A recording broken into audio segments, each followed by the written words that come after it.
director of Alaska Wildlife Alliance. So all the social media and newsletters, I am the voice behind all of that. We're super excited to have you here for our first Wildlife Wednesday of the season.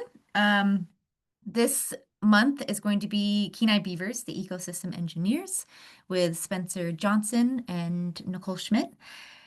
Um, let's see. So yeah, Alaska Wildlife Alliance, if you don't already know, we were founded in 1978 by Alaskans, so we're the oldest grassroots nonprofit in Alaska dedicated to wildlife.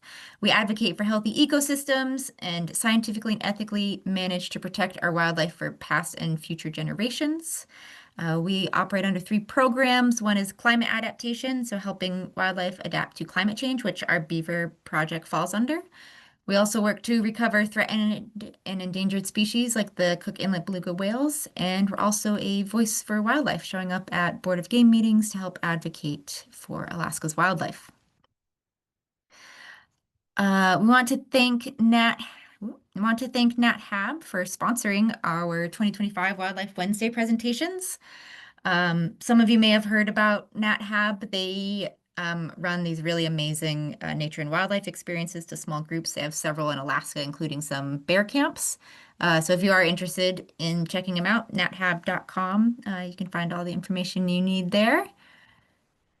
And just some quick Zoom etiquette. Everyone should be muted, and we just ask that you stay muted for the duration. If your internet is unstable, you can turn off your camera. That can help save your bandwidth. And ask questions in the chat. I'll be monitoring the chat the whole time, and we'll answer them at the end of the presentation. And let's see, where did I go?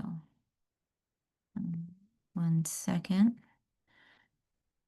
Oh, and thank you mostly for being here. You can follow us and sign up for a newsletter on our website. It's akwildlife.org. And we also want to thank our members for making this work possible. And if you are interested in becoming a member, you can again just head to our website. That's where you can find all of our events, our action alerts, how to donate to support more work for Alaska's wildlife. So with that, I will stop sharing my screen and I'm going to turn it over to Spencer and Nikki.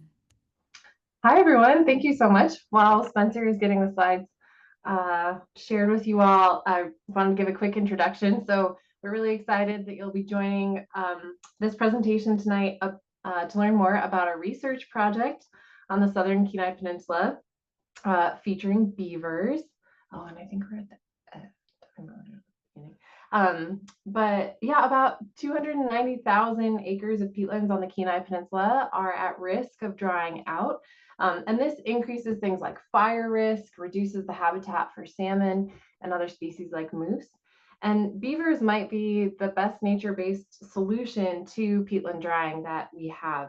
Beaver dams retain more water on the landscape. They recharge groundwater and can create excellent rearing habitat for salmon, particularly coho salmon. They also create wetlands, which help mitigate that risk of large-scale wildfires. However, beaver populations on the Kenai Peninsula have sharply declined.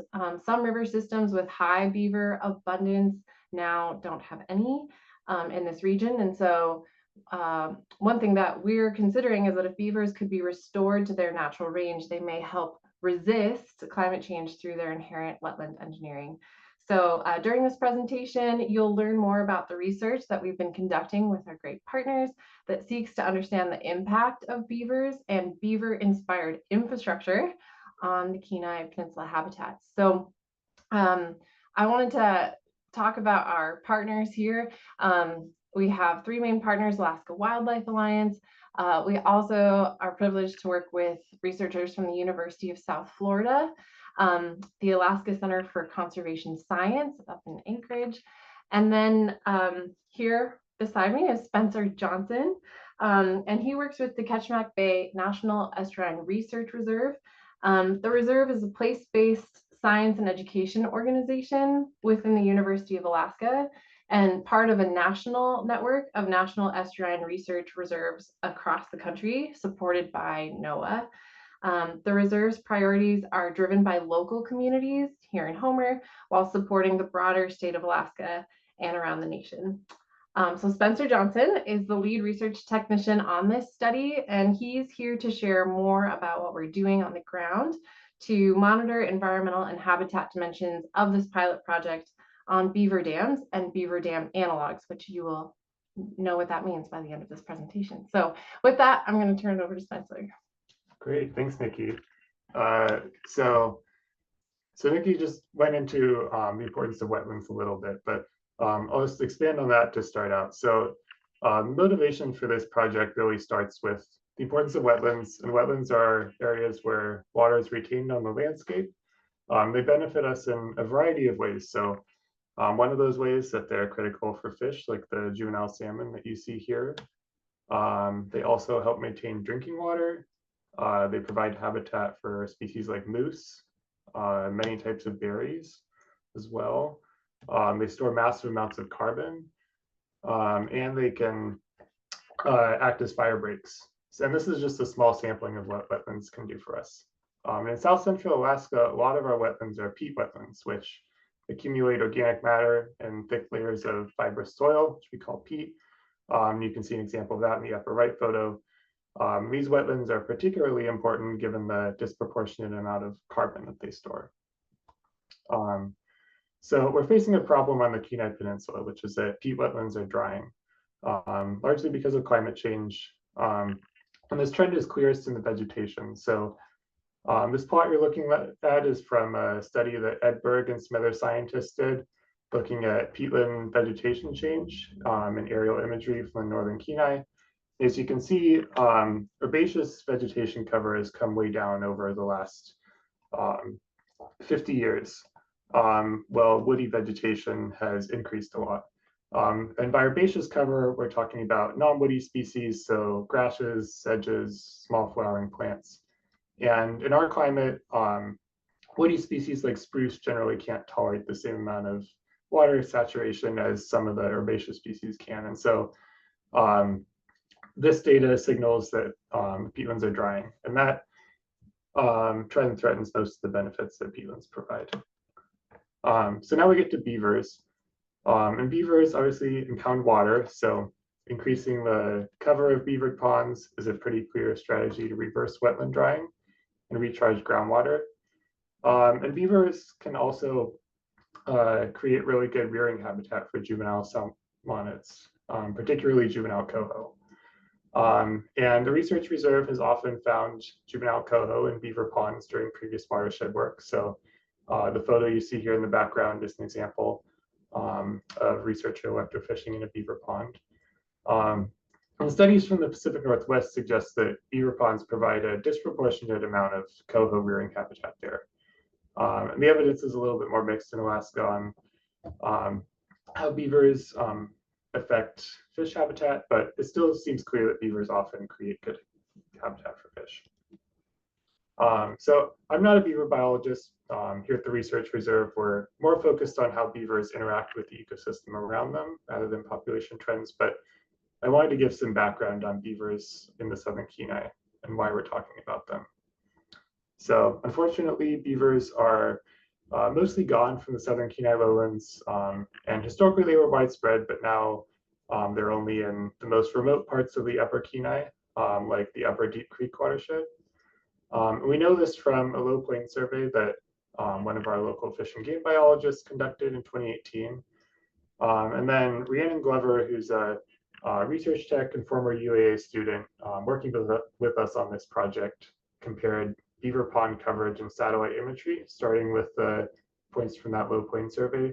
And she found a drop in coverage from 0.16 square kilometers to 0.05 square kilometers from 1970 to 2016. And we think trapping is likely the main cause for this decline. The recent low trapping numbers are consistent with this idea. There may also be other factors at play. For example, there were beaver in the lower Inca River until relatively recently, but those beavers were hurt by freeze flood events. Predation could have also played a role. But the upshot of all of this is that bringing beavers back to the Southern Kenai lowlands represents an opportunity for salmon and moose and wetlands in general. So now we'll get into what we're doing. we're working on a demonstration project to show the effects of beaver dams and beaver dam analogs. So beaver dam analog is just a human-built beaver dam, essentially. And this project will support future beaver dam analogs or potentially beaver reintroduction and recovery efforts down the line. We have 3 study sites. They're all in headwater wetlands with small streams flowing through them. We have a site where we've built a beaver dam analog or BDA, a site where we've repaired an old breached beaver dam, and a control site with no flow modifications. And we're doing intensive monitoring at all these sites. So that includes monitoring water levels, carbon flux, vegetation, and some smaller projects tracking other aspects of the ecosystem. This intensive monitoring is pretty unique. Most beaver dam analog projects in the lower 48 do little, if any, of this monitoring. And this project is highly collaborative. So Vicki kind of went into this already, but 4 major project partners are Alaska Wildlife Alliance, and they're focused on kind of administration and outreach, also some assistance in the field. And then our longtime partners at the Research Reserve from the University of South Florida, who are working on the groundwater and hydrology portion of this project. And then my colleagues at Alaska Center for Conservation Science at University of Alaska Anchorage.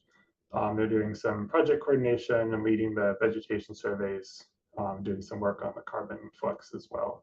And then we have my team down in Homer at Kachemak Bay Research Reserve. And we've led the dam building at the sites and then done most of the on-the-ground carbon flux monitoring work.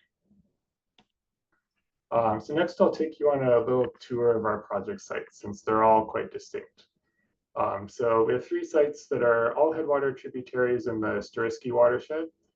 So you can see in this figure. And I'll start with our repaired dam site. So you can see the breached dam in the middle of this image. And this is the dam before our repair work. You can see in the image on the left, it's quite long and sinuous. And it has a breach in the middle. So you can see that breach in the picture on the right. And that's where the stream was flowing through it. And then here's a video of our revived beaver pond after we repaired the dam.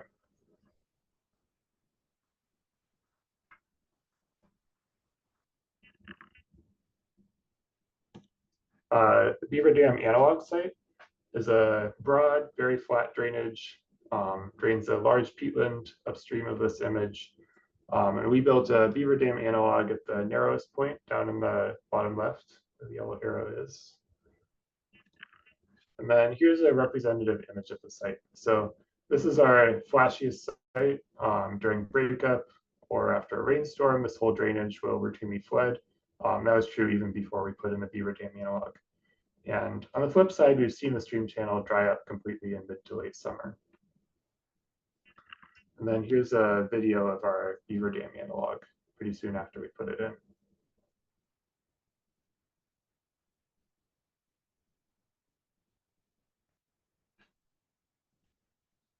And then finally, we have our control site. So this site has more tree and shrub cover than the other sites. It's mostly willows. You can see an example of that in this photo. So next I'll talk a little bit about our experience of being beavers for a few days. So this picture from the dam repair shows the 3 major parts of our process. We had one team collecting sod and mud. We had another team gathering, cutting branches. And then we had a third team, which in this case is me, building a lattice of branches and layering in sod and mud on the upstream side. Here are a couple more pictures. On the downstream side, we built a mattress of branches sticking out parallel to flow. So that's something that beavers do, and it helps to reduce downstream scouring, which increases the dam stability. And then you can also see that we have a wall of sod and mud on the upstream side, and that helps to seal the dam against water. And we largely followed the same steps for building the Beaver Dam analog, but it was a much longer dam, so it's a much more involved process. Started by damming the main channel, and then moved outwards, sticking alders into the sediment, weaving a lattice around them. We were able to harvest a lot of alders that were growing into the road to the sites, which was convenient. And we also moved a ton of sod and mud to the upstream side of the dam using buckets and sleds. So now we're going to get into some of the monitoring that we're doing at the sites, starting with hydrology. So the most obvious thing that a beaver dam changes, of course, is the water levels. And that increase in water levels drives all the other benefits that beavers provide. And so we wanted to quantify that increase over time. We also wanted to see how dams change groundwater levels, even in areas that are upstream and downstream of the beaver pond itself. So the University of South Florida team installed 5 wells at each site. This schematic shows kind of how they were generally placed at each site. Each well has a continuous water level logger, and the wells are at different elevations. So there's one below the dam, one in the beaver pond, and then 2 kind of on the edge of the beaver pond, and 1 upstream of the pond. And at the control site, of course, there's no pond, and so this is just, where we expect the dam and the pond would have been if we had put one in. And then here are a couple pictures of the University of South Florida team out in the field retrieving loggers from the wells so that they can download data. And here's an example of a water level graph from well 2. So that's near the edge of the pond at the Beaver Dam site. This graph was created by Michael Knight, who's a graduate student at the University of South Florida, who's leading the water level data analysis. And you can see that the water level is pretty variable between summer 2023 and summer 2024 when we repaired the Beaver Dam. And water levels were generally high during fall and early spring, matching up with rain and breakup respectively. But then they went down during winter and late spring during the kind of base flow periods. And since dam repair last summer, the water level has remained consistently above the ground level at this well. Another thing that we're monitoring at the beaver sites is vegetation. So this monitoring effort is led by our colleagues at Alaska Center for Conservation Science, and it has 2 components. The first is transects. So transect is straight lines generally marked by a measuring tape that defines where we collect data. And the team measured vegetation coverage across 3 transects at each site, 2 above the dam and 1 below, both before and after our work on the dams. They also measured vegetation within each of the gas flux collars, which I'll give more detail on in a few minutes. The surveys were also repeated pre and post construction. And the goal of both survey techniques is to track what effect the dams have on the vegetation communities. And one reason that this matters is that different plant species exchange greenhouse gases at different rates, which affects the carbon budgets of the sites. Another technique that we've been using to track change over time is collecting drone imagery. So the images that I've been showing you of the sites are orthomosaics taken by our former watershed ecologist at the Research Reserve in 2023. And an orthomosaic is just a set of photos that are stitched together and tied to precise geographic locations. A University of Alaska Anchorage student named Bradley has helped us collect a couple more sets of drone imagery over the last couple of years.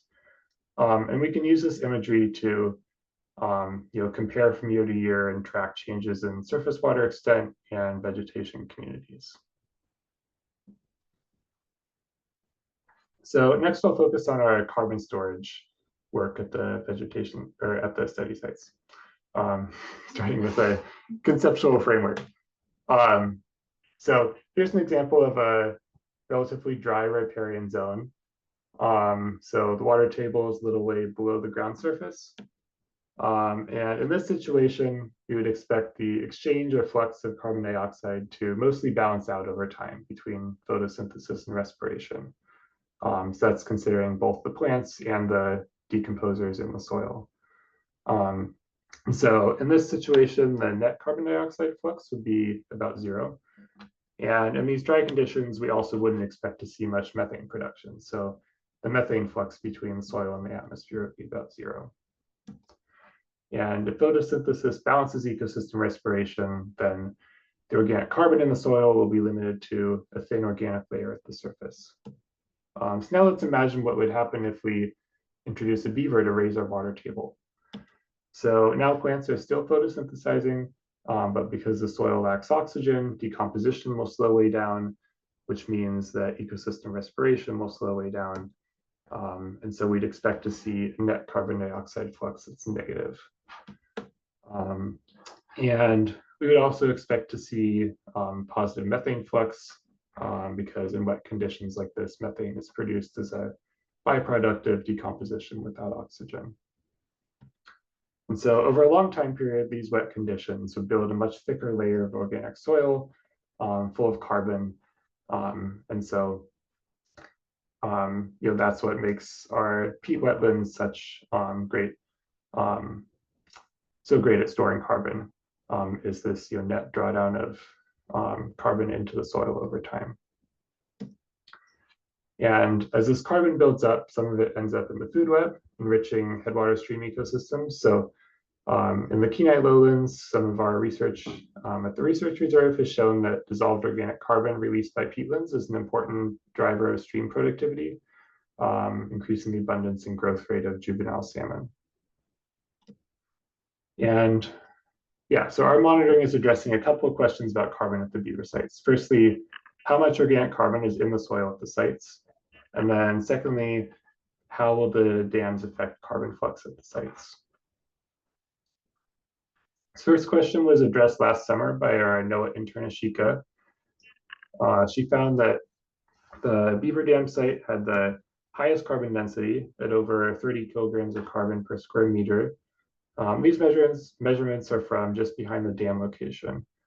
Another thing that Ashika's work found is that our three sites have pretty different surficial geology. So for example, the soil is much less permeable at the Beaver Dam site than at the Beaver Dam analog site. This makes it hard to compare the three sites to each other, but it still seems plausible that the high carbon density behind the Beaver Dam is due in part to historic beaver activity. And then we're addressing the carbon exchange question using a gas flux analyzer and portable chamber, which you can see in the picture on the left. The gas flux analyzer measures carbon dioxide and methane concentrations. And we have 9 PVC collars at each site where we take repeated measurements. So here's an example of us taking measurements in the field. Each set of carbon flux measurements includes a light measurement and a dark measurement. So dark measurement is where we cover the chamber with plastic bags, and that simulates nighttime and allows us to isolate carbon flux from cellular respiration by blocking photosynthesis. Yeah, and here's an example of some of the raw data we collect. This comes from the collar that you can see in the picture. It's mostly taken up by a little willow. And typically we see carbon dioxide decrease in the light measurement, meaning photosynthesis is outweighing respiration. And then it'll increase in the dark measurement when we take away photosynthesis. And we use the slopes from these graphs to calculate the carbon dioxide flux from the collars. Then here's an example of methane emissions from the same measurement. So methane typically has a positive slope and isn't affected by the amount of light, but the rate of increase depends a lot on how wet the site is. And we also measure a set of environmental variables for modeling carbon flux, both with individual gas flux measurements and at the site level. And the data that we collect with gas flux are helping us to build models for carbon dioxide and methane flux based on environmental drivers. And the site level data that we collect will help us extrapolate these models to the sites and ultimately build carbon budget estimates for the sites. So we still need to analyze this year's data, but I wanted to give you a little taste of some of the data from last year. Here we're looking at net carbon dioxide flux from 6 rounds of measurements last summer and fall. The x-axis shows the date, y-axis shows flux in grams per square meter per hour. And those units can be a little bit opaque. So for a little bit of context, human breathing at rest produces about 32 grams of carbon dioxide per hour. And the negative values just mean that the plants and soil are taking in carbon dioxide on net. So you can see that the net carbon flux didn't change a ton after the dam installation at the end of July. Carbon drawdown was generally greatest around July to early August. And then by the start of October, the carbon dioxide fluxes were near zero.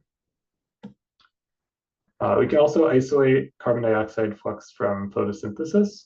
So all these values should be negative since we're looking at carbon dioxide going into the plants. And we did see photosynthesis decrease somewhat at the BDA site in August after we flooded it at the dam. We can also look at carbon dioxide flux from respiration. And respiration was generally lower at the repaired dam site. The soil is always pretty saturated. And it dropped off at the Beaver Dam analog site after we installed the dam. And then methane flux is much more variable than carbon dioxide flux. Differences between colors can be orders of magnitude. But we did see that methane emissions were generally pretty high at the repaired dam site, where again, the soil has always been pretty saturated. And they were quite low throughout the year or throughout the summer at the Beaver Dam analog site last year, although that's changed a bit this year.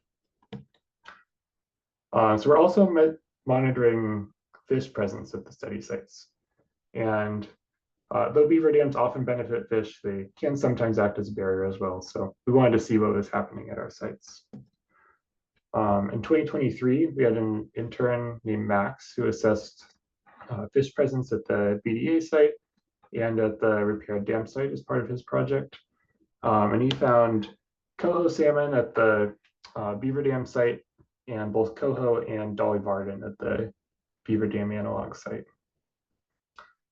And then this year we wanted to survey the sites for fish again post dam construction. So we set 5 minnow traps at each site once a month, 5 above the dams and 5 below. And all the sites had fish. The Beaver Dam and Beaver Dam analog sites had both Coho salmon and Dolly Varden. We found fish in the ponds above the dams at both of the modified sites, as you can see with the dark orange and dark blue in this figure. Fish were particularly abundant in the pond behind the repaired dam.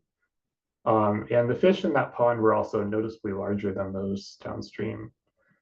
The story at the Beaver Dam analog site was complicated a little bit by the fact that the whole system, the stream and the pond, went dry from mid-July through August this summer. And then lastly, we have been monitoring other wildlife at the sites. This part is not as scientifically rigorous, but it's fun to see how the sites are benefiting other species. So last fall, I put up game cams at 2 of the sites. So there's one at the repaired dam site facing the dam, and then one facing the Beaver Dam analog. And we've gotten a lot of activity at the repaired dam game cam. So our most common species has been moose. So you can see in all these pictures, we have many more.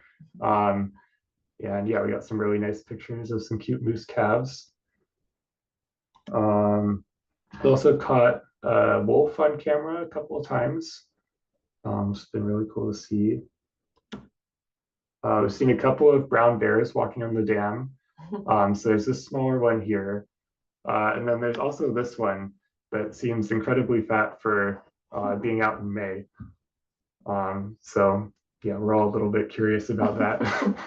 And then we've also seen a lynx on the road a couple of times. Unfortunately, we have not caught one on camera yet.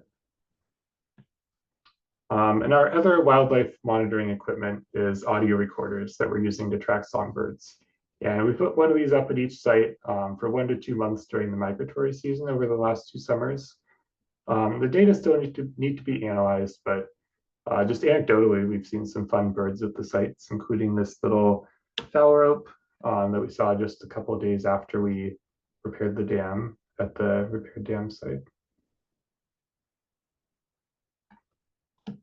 We've also seen wood frogs at 2 of the sites, including this guy next to the dam. And then just to give a little summary of what's happening with this project. So we have 3 study sites, 2 of which were modified by beavers or our team of human beavers. And we want to see how the repaired dam and the Beaver Dam analog are affecting various parts of the ecosystem, including hydrology, vegetation, soil carbon, carbon flux, and fish presence. And ultimately, our goal with this project is to show how beaver activity can help wetlands and salmon. So as this project has progressed, we've been engaging more and more with local partners about what we're doing. We've had a number of partner site visits over the last year plus, and we've been interfacing with a variety of groups interested in using beavers and beaver dam analogs for restoration. So Homer Soil and Water Conservation District is working with Fish and Game to use BDAs and potentially beaver reintroduction as part of their moose habitat improvement work. So we had them out at the sites to see what we're doing. Kenai National Wildlife Refuge is starting a project using BDAs to help restore burned peatlands. And talk to them as well. And then Fish and Game has installed some BDAs on a property where a peatland was drained by illegal ditching. And we're excited to see all this interest in beavers, beaver dam analogs, and we'll continue to communicate with all of these groups about our project as we move forward. So moving forward with this project, we still have a lot of data analysis and modeling to do, especially with the hydrology and gas flux data. We just got some new funding, we're starting on a new funding source, which we'll be using to continue maintaining the dams and continue some of our monitoring. And in the next phase of this project, we're also working on a beaver habitat model for the Southern Kenai lowlands.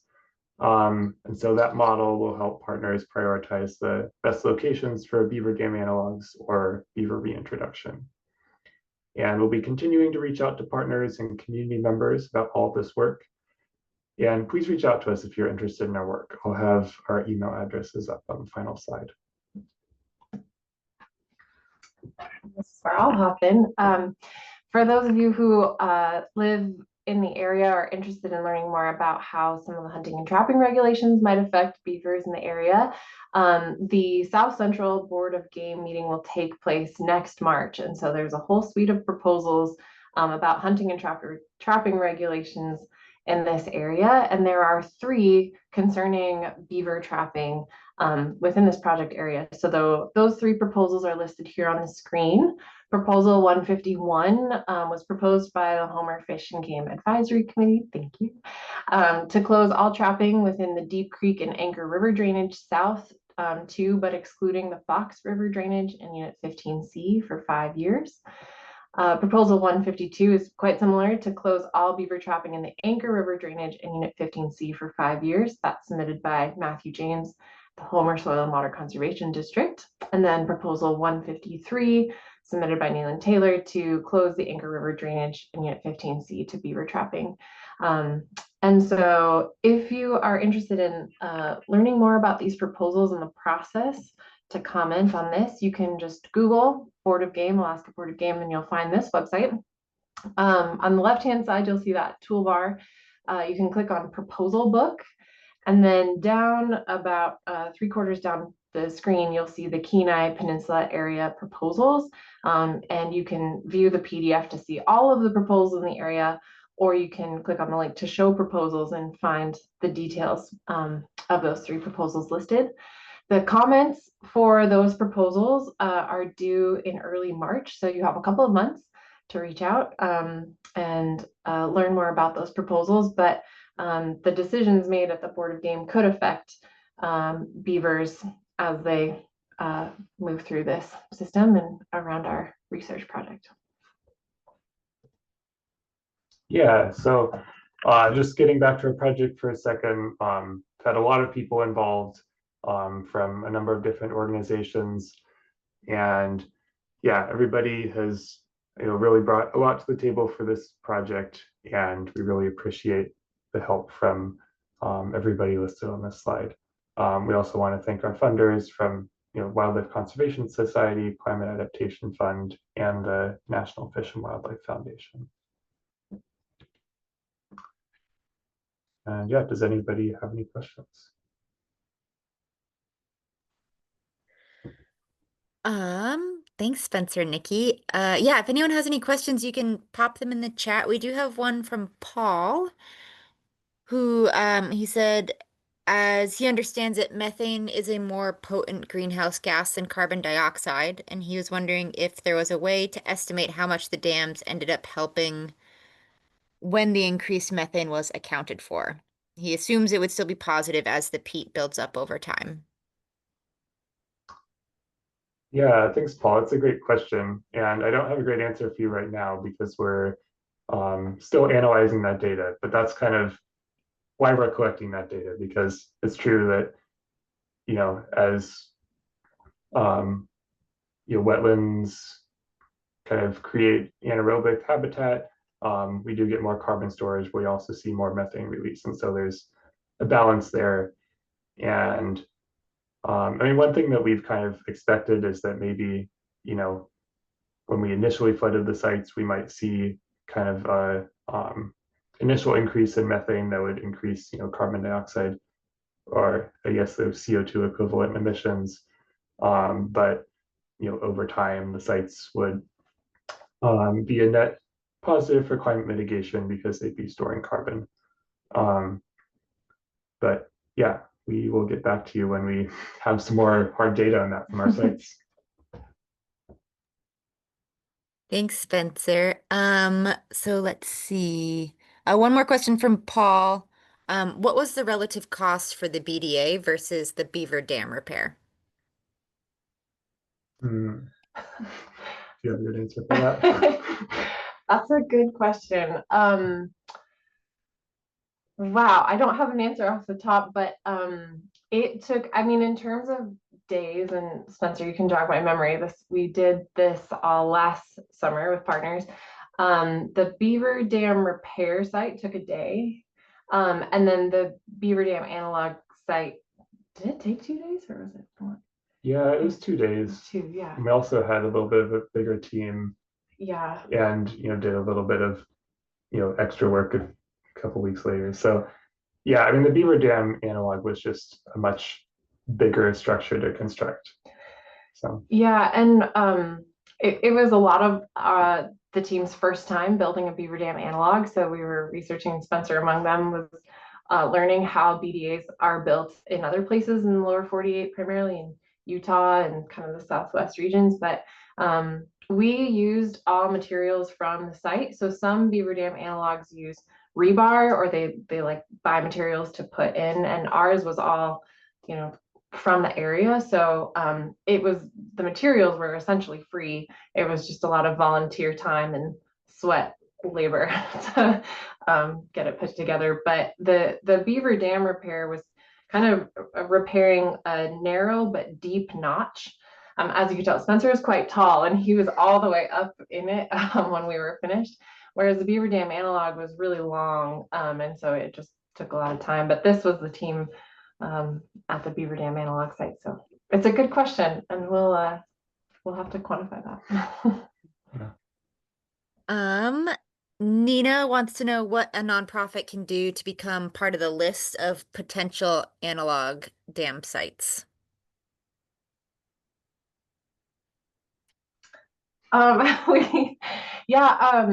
Please reach out. And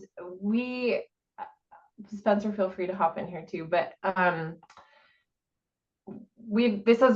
this project has kind of just grown organically, I would say, and as interest, I mean, I think interest in beaver reintroduction and Beaver Dam analogs has been kind of floating around, and then this project has aligned with some other projects in the area. So I wouldn't say there's a really structured process for like a list to get on, but please reach out. And yeah, I think we're just kind of developing this as we go a little bit. Do you have any? Yeah, I mean, I guess so speaking for the research reserve, I think our role in this process is more, we have this pilot project, but our role is really like doing some of the initial research and coordinating with partners and disseminating information.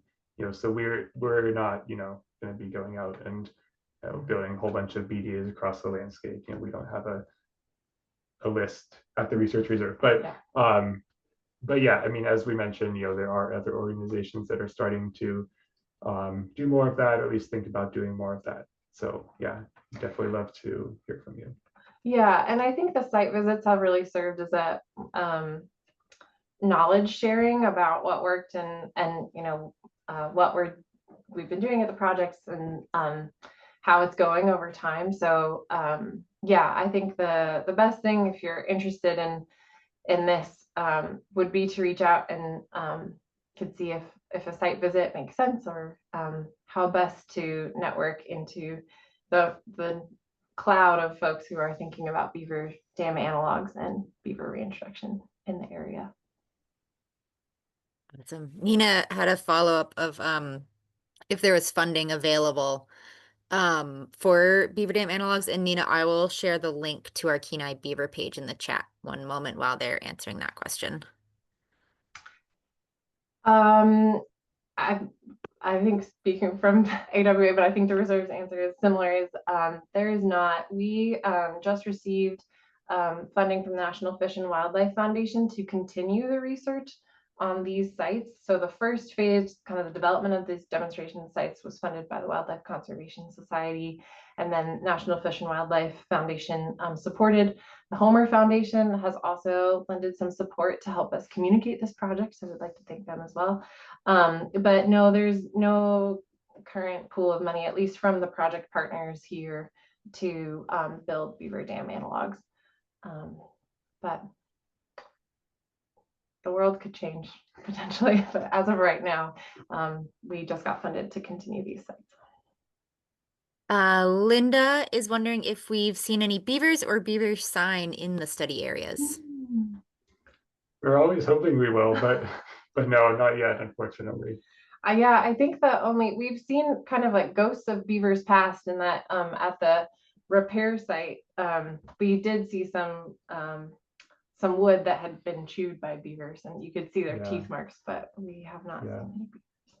Yeah, and that dam is like relatively recent. I mean, based on the satellite imagery, it was probably built between 2015, 2017, and then blew out, in like between 2019 and 2021, probably.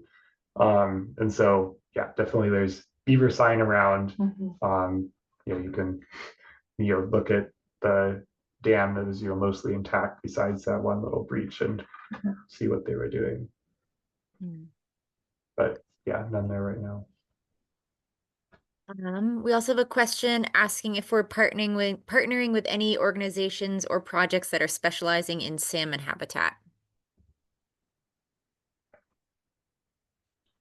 So I guess none of the like direct partners in this project. I mean, the Research Reserve has done a lot of research on juvenile salmon in, basically over the last 2 decades. And so, yeah, I guess that's, part of our role.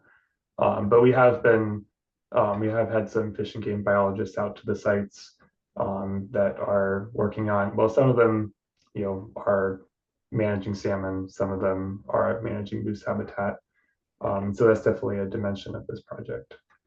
Yeah, and I would add that there's so the kind of core team of the project is maintaining the sites and measuring the sites. This is why we have wonderful ologists like Spencer and others working on that.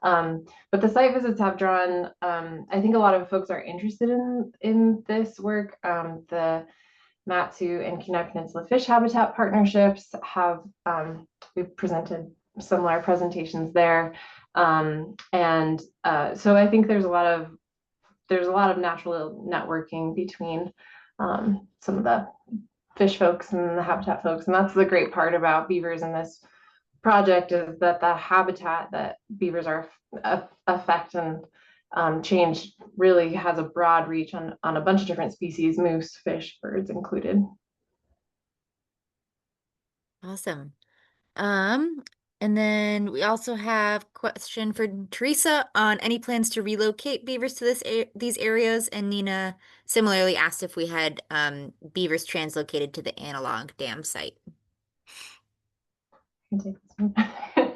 Right now, no, we do not have any plans for relocation. There's Relocation is a big undertaking with there's a lot of permitting and agency work that goes into that. So yeah, right now the sites are really meant to learn and share about the impacts of beavers.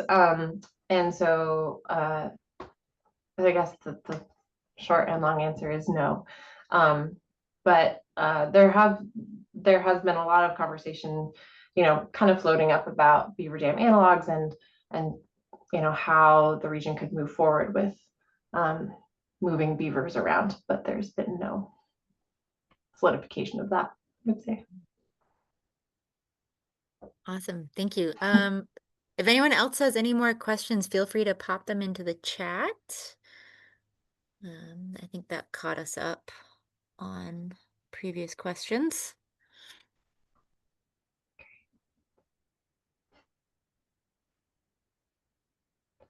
Yeah, I will say it was building the beaver dam analog was a really cool experience, I think, for a lot of, and repairing the beaver dam was a fun experience for all of us. It felt you really did feel like a beaver, as much as I think we could think that we understood how beavers feel.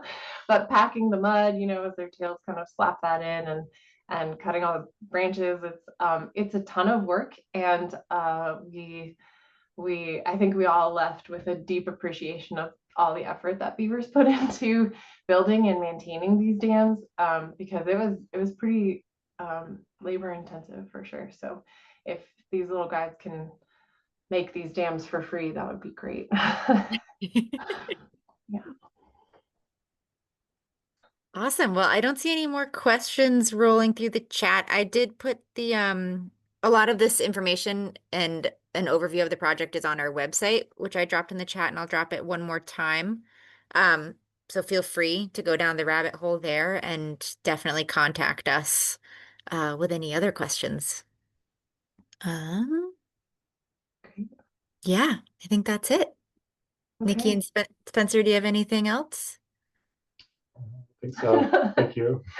Yeah, thanks everyone for joining. A recording of this will be posted on the YouTube channel, and then yeah, over time we'll just continue to do more kind of outreach and keep people updated on what we're learning. But appreciate your interest, and we'll be around. So let us know if you need anything.